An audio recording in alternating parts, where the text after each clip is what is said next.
Сапарғали Бегалиннің кітабындағы ең әсерлі хикая бай баласы Шоқан мен кедей баласы мысықтың достығы.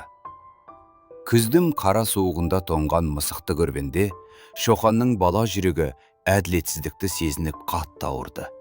Ол еш ойланбастан үстіндегі қымбат жылы шапанын шешіп дірдектеген мысықтың иығына жапты.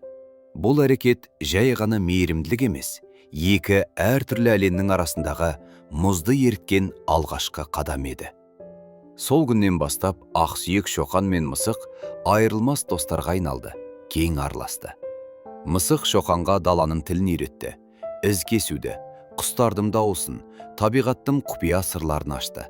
Ал Шоқан мысықтың ыста, қараша үйіне барып, қарапайым дәмді бөлісіп, кедейлердің ауыр тұрмысын өз көзімен көрді. Шоқан досына өз суреттерін көрсетіп, кітаптан оқыған ғажайып әлемдер туралы әңгімелеп беретін. Байдың тәкаппар балалары мысықты ренжіткенде, Шоқан сұлтан екенін ұмытып, досы үшін кеудесін тосты. Олардың достығы байлық пен кедейлік деген шекараны білмейтін, кіршіксіз таза көңілдің белгісі еді. Жұлдызды түндерде олар бірге армандады.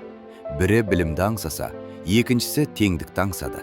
Бұл достық Шоқанға адамды тегіне қарап емес, жүрегіне қарап бағалауды үйретті.